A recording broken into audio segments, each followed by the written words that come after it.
UP, Madhya Pradesh और राजस्थान में bulldozer कार्रवाई पर रोक लगाने की मांग वाली अर्जी पर आज सुप्रीम कोर्ट सुनवाई करेगा। जमीयत उलेमा हिंद ने सुप्रीम कोर्ट में अर्जी दायर की है और सुप्रीम कोर्ट से मुलजिमीन के घरों पर सरकारों के जरिए बुलडोजर चलाने पर रोक की मांग की गई। अर्जी में हाल ही में यूपी, मध्य प्रदेश और राजस्थान में बुलडोजर चलाने की घटनाओं का हवाला दिया गया है।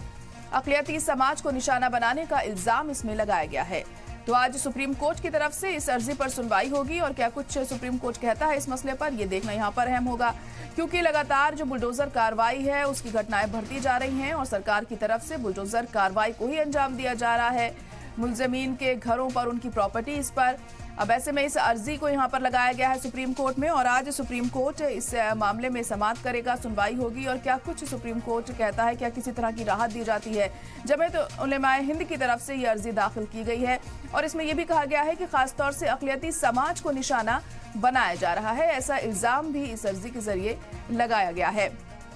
क्योंकि उत्तर प्रदेश में इसकी शुरुआत हुई बुलडोजर कार्रवाई की, जिसके बाद अब दूसरे बीजेपी शासित राज्यों में भी इसी तरह की कार्रवाई की जा रही है। मसलन राजस्थान में भी ऐसे मामले सामने आए तो वहीं मध्य प्रदेश में भी कई जगह बुलडोजर कार्रवाई हुई। और अब सुप्रीम कोर्ट में उसी के मद्देनजर ये अर्जी दाखिल की गई है कि इस तरह की कार्रवाई पर रोक लगाई जाए। अक़लियती समाज को निशाना बनाने का इल्जाम इस अर्जी में लगाया गया है और कोर्ट इस मसले पर आज क्या कुछ कहता है, सुनवाई के दौरान क्या कुछ दलीलें रखी जाती हैं, दोनों ही फरीक के वकीलों की तरफ से अपनी अपनी बात रखी जाएगी। ऐसे में क्या पॉइंट्स वो रखेंगे यहाँ पर, ये देखना अहम होगा। और उसके बाद सुप्रीम कोर्ट की तरफ से क्या फैसला इस मसले पर सुनाया जाता है, क्या किसी तरह की कोई राहत मिलती है या नहीं, इसके लिए हमें थोड़ा इंतजार करना पड़ेगा। आपको बता दें कि जमीयत उलेमा हिंद की तरफ से लगाई गई है ये अर्जी, क्योंकि लगातार जो बुलडोजर कार्रवाई की घटनाएं हैं वो बढ़ती जा रही हैं। फिर बात चाहे उत्तर प्रदेश की हो, राजस्थान की हो, मध्य प्रदेश की हो, हर जगह जो मुलजिमीन होते हैं उनके घरों पर कार्रवाई की जा रही है बुलडोजर और इसी के खिलाफ ये अर्जी दाखिल की गई है। इस पर रोक लगाने की इस अर्जी में मांग की गई है और अब इस मांग को कितना माना जाता है, क्या उनकी बात सुनी जाती है सुप्रीम कोर्ट में, क्या सुप्रीम कोर्ट कुछ राहत देता है जमीयत उलेमा हिंद को, इसके लिए थोड़ा अब इंतजार करना पड़ेगा और देखना होगा कि क्या कुछ निकलकर इसमें सामने आता है, क्या कुछ दलीलें रखी जाती हैं दोनों फरीकों की तरफ से, ये भी देखना अहम होगा।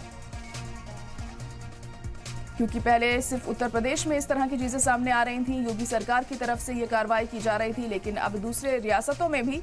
ऐसे मामले सामने आ रहे हैं जहां पर बुलडोजर चला दिया जा रहा है मुलजिमीन के घरों पर। लेकिन सवाल यह है कि वो घर सिर्फ उन मुलजिमीन के नहीं होते जिन्होंने अपराध किया है, दूसरे लोग भी उस घर में रहते हैं, उनके परिवार के दूसरे मेंबर्स जो हैं उनकी क्या गलती है इसमें, आखिर क्यों पूरे घर को गिरा दिया जाता है। ये तमाम बातें इस अर्जी में लिखी गई हैं और ऐसे में सुप्रीम कोर्ट किस तरह से इन तमाम चीज़ों को लेता है और बताता है और क्या कहता है, ये देखने वाली बात होगी, जिसके लिए हमें थोड़ा इंतजार करना पड़ेगा। और आज इस मसले पर समाअत होने वाली है, सुनवाई होगी सुप्रीम कोर्ट में, क्योंकि बुलडोजर कार्रवाई की जो घटनाएं हैं वो लगातार बढ़ रही हैं।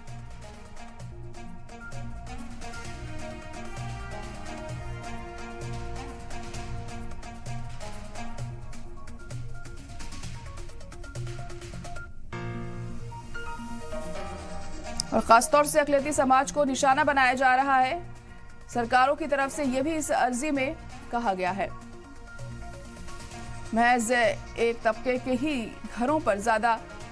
कार्रवाई की जा रही है बुलडोजर की, जो अपराधी उस तबके से ताल्लुक रखते हैं, यानी मुसलमानों से मुसलमान हैं, उनके खिलाफ ये कार्रवाई की जा रही है। ऐसी बातें भी इस अर्जी में दाखिल की गई हैं। लेकिन अब देखना होगा सुप्रीम कोर्ट कितनी इन बातों को मानता है और क्या कहा जाता है सुप्रीम कोर्ट की तरफ से, क्या किसी तरह की कोई राहत दी जाती है, जिसके लिए हमें थोड़ा इंतजार करना पड़ेगा जब इस मामले में सुनवाई होगी आज।